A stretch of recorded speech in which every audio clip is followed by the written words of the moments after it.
Welcome to the deep dive. Usually an Apple earnings report is, well, it's a predictable metronome. Right, yeah, like clockwork. Exactly. Wall Street expects a few more phones sold, a massive stock buyback, and steady guidance. But we're looking at a massive May 2026 research note from Bank of America Securities today, and man, Apple is currently tearing up that script. Oh, completely tearing it up. It's a whole new playbook. Yeah, we are looking at a company that is simultaneously changing its CEO, abandoning a foundational financial cash strategy, preparing to launch a foldable iPhone, and, releasing an AI-enabled Siri. It's a lot all at once. It really is. Now, Bank of America has reiterated a buy rating and raised their price objective on Apple to $330.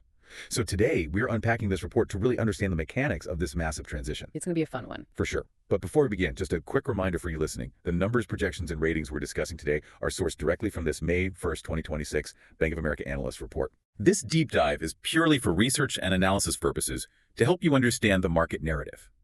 It does not constitute investment advice. So getting right into it, the structural paradigm shift outlined in this BOFA report is, it's honestly one of the most significant we have seen in consumer tech. Oh, without a doubt. The underlying logic, tying all these strategic moves together, it really points to a complete retooling of the company's operating model. I want to start at the top, actually, with the biggest structural changes. Because, a company's financials always follow its leadership and its philosophy. Definitely. It starts at the top. Right. So we have Tim Cook transitioning to the chairman role this September, and John Ternus is taking over as CEO. Yeah, and BOFA specifically notes that Ternus is expected to bring this really intense focus on product launches. Which makes sense. Exactly. It aligns perfectly with his background in hardware engineering. But the financial philosophical shift is the real earthquake here, I think. During the earnings call, CFO Kevin Parek announced that Apple will no longer march toward a net cash neutral target. Yeah, that was a huge moment. To put this in perspective for you listening, think about a tech company moving from a harvesting phase back into like a venture capital building phase. That's a great way to put it. But I have to ask, why abandon the net cash neutral target right now? I mean, it's been a cornerstone of Apple's financial identity for years. Well, the shift away from net cash neutral is a direct signal to the market. It's about the sheer capital intensity of the AI era. Right, it's not cheap. Not at all. Historically, Apple generated so much free cash flow that they made a commitment to return the excess to shareholders, balancing their cash reserves with their debt. Right, they were running this mature, highly optimized financial machine. Exactly, designed to maximize shareholder yield. But abandoning this target means Apple is structurally underlevered for the reality of the 2026 tech landscape. Ah, I see. They need to drastically increase their operating expenses. We are talking about a massive expansion in headcount, specialized engineering talent, and critically, the physical infrastructure required to support an AI-centric ecosystem. So they're essentially hoarding more of the dragon's gold to build out proprietary server farms and data centers? Yeah, pretty much. Because the AI era requires an entirely different scale of capital expenditure compared to simply iterating on smartphone designs. Exactly. But the interesting part is that they aren't stopping shareholder returns entirely to fund this. Right, let's look at the data. Looking at the F2Q26 report, they still returned $15 billion to shareholders in the March quarter alone. Which is just a staggering number. It's wild. That included $11 billion in open market buybacks, sweeping up 42 million shares. And they ended the quarter with $62 billion in net cash. So the safety net remains massive. Yeah, it really does. The safety net is massive, but BOFA frames this investment step up very carefully. Apple's investments will absolutely rise, but they won't hit the astronomical levels of the traditional hyperscalers. Okay, wait, define hyperscalers for us in this context. Sure. The hyperscalers are the companies spending tens of billions annually to build the foundational cloud infrastructure. Right, training those generalized AI models for the entire internet. Exactly. Apple is taking a fundamentally different approach, which we will analyze shortly. But this strategic choice means their capital expenditures are highly targeted. Okay, so Apple can only afford to be this strategic with their cash if the core engine is generating massive capital. Right, the hardware has to deliver. And looking at this F2Q26 report, the hardware engine isn't just firing, it's breaking records. Big time. Revenue hit $111.2 billion for the March quarter. That is a 16.6% increase year over year. Completely beating Wall Street's estimates. Yeah. And the primary driver was the iPhone 17 family, pushing a 22% year-over-year revenue growth for iPhones. It landed at $57 billion. And BOFA noted this set all-time records for upgraders globally. Right, including a vital resurgence in China and emerging markets, which is huge. Definitely. And beyond the phones, Macs grew by nearly 6%, driven by the new MacBook Neo. And iPads were up 8%, right? Boosted by the M5 iPad Pro and the A16 iPad. Yeah, and here's a crazy stat. Over half the people buying iPads and Apple Watches in this quarter were entirely new to the product category. Wait, really? Entirely new? Entirely new. That is a crucial metric for ecosystem expansion. Okay, but here is where the data gets incredibly counterintuitive, and I want to push on this a bit. Sure, go for it. The report highlights that Apple's gross margins hit an unprecedented 49.3%. Almost 50%. Yeah, but we know the global supply chain remains constrained. Mhm. And the Boscia report specifically points out rising memory pricing headwinds. Right, the underlying commodities are getting more expensive. Exactly. The silicon, the glass, the specialized RAM.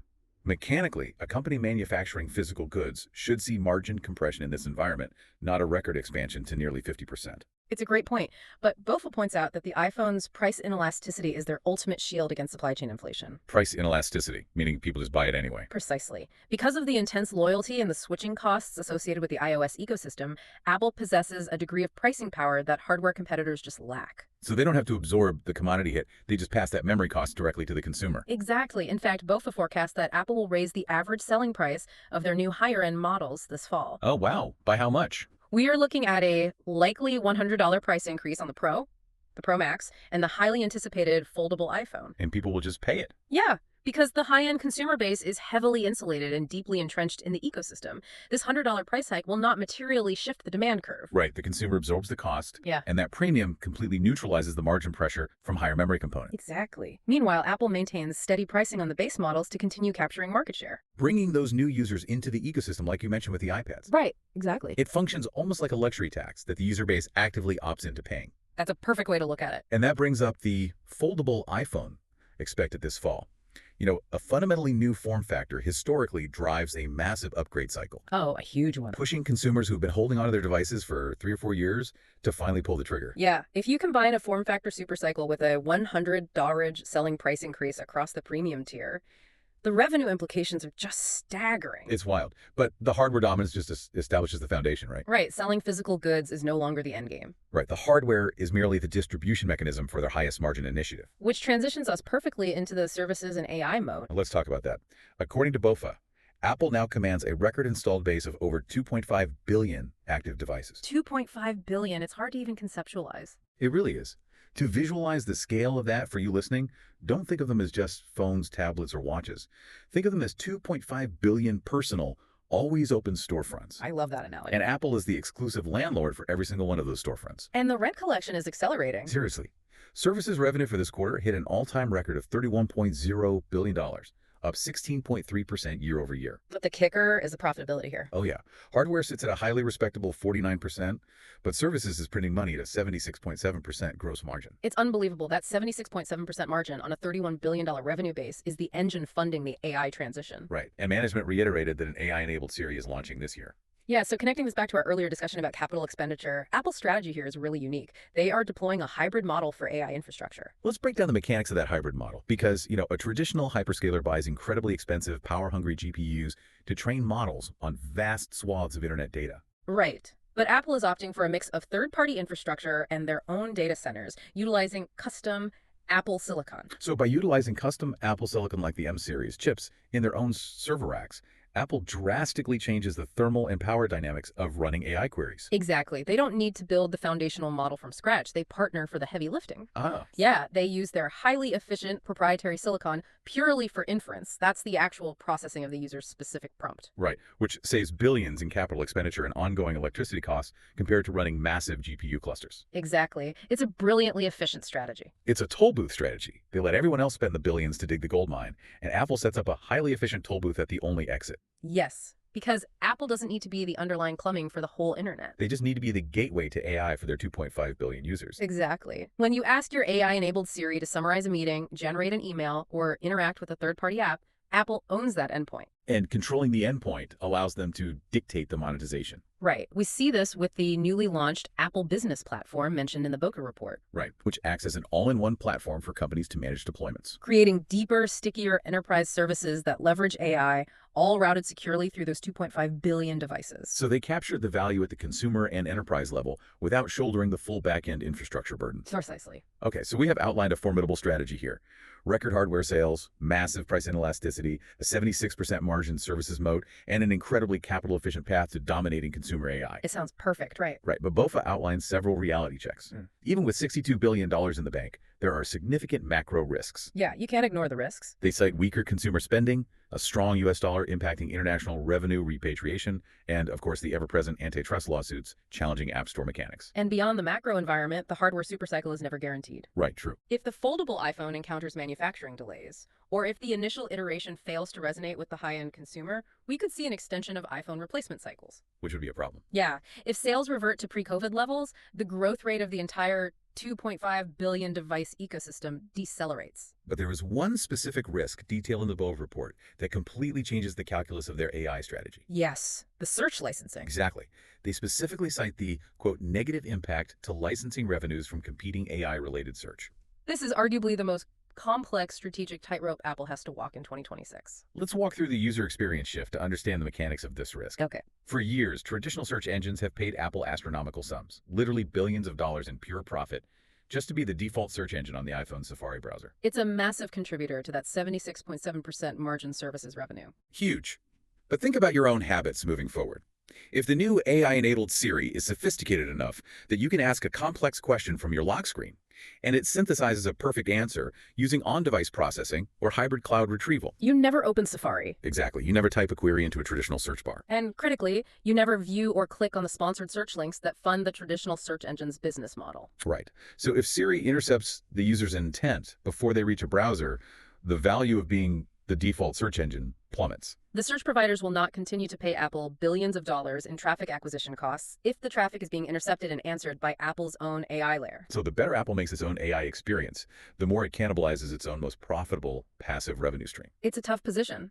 They're forced to burn down their own toll booth to stay competitive. Wow, they have to replace that lost licensing revenue with new AI-driven monetization. Right, whether that is premium AI subscription tiers, enhanced App Store mechanics, or enterprise solutions like the Apple Business Platform. It perfectly contextualizes the urgency of the internal transitions we talked about at the start. Definitely. Apple cannot remain net cash neutral and rest on search licensing revenue when the fundamental architecture of how humans access information is shifting. Right. They must invest heavily in proprietary infrastructure and new service layers today. To offset the inevitable decay of traditional search economics tomorrow. So, stepping back to look at the whole board, the takeaways from this BOFA report paint a picture of a monumental transition year. A historic year, really. Yeah, we are looking at a changing of the guard with John Ternus taking the helm to drive product execution. We see a fundamental departure from long-standing cash-neutral targets, signaling a massive targeted investment phase. Right. We have the immediate hardware catalyst of a foldable phone, and we have a highly strategic hybrid AI model built on custom silicon. All of this is layered on top of hardware that is so sticky it's effectively price inelastic. Exactly, allowing Apple to pass component inflation directly to the consumer without blinking. They possess the balance sheet to fund the infrastructure, the captive user base to guarantee immediate AI adoption at scale, and the pricing power to protect their gross margins during the transition. Yeah, the execution risk lies entirely in balancing the deployment of AI with the preservation of their services revenue base. Exactly right. Which brings us to a final provocative thought to mull over. Okay, let's hear it. We established that Apple is the exclusive landlord of 2.5 billion storefronts. With those devices about to be upgraded with an incredibly capable AI-enabled Siri, the question isn't just whether Apple can compete in AI. Right. What's the real question? The question is whether Apple will ultimately turn the complex, hyper-expensive foundational AI models developed by hyperscalers into an invisible commodity. Oh, wow. Will these multi-billion-dollar foundational models become the modern equivalent of cell towers? Incredibly expensive to build, absolutely necessary for the network to function, but completely invisible to the user. While Apple simply controls and monetizes the access layer. Exactly. If the hybrid strategy succeeds, the underlying intelligence provider becomes interchangeable, and the entity controlling the user interface captures the vast majority of the economic value. That is a dynamic worth exploring on your own as this landscape evolves. If you want to keep untangling these massive market shifts with us, make sure to subscribe to the channel because the next deep dive will be even more exciting. We have some incredible reports lined up. We really do. Yeah. The pace of structural change in the market right now is unprecedented. It's hard to keep up sometimes. One final reminder before we sign off.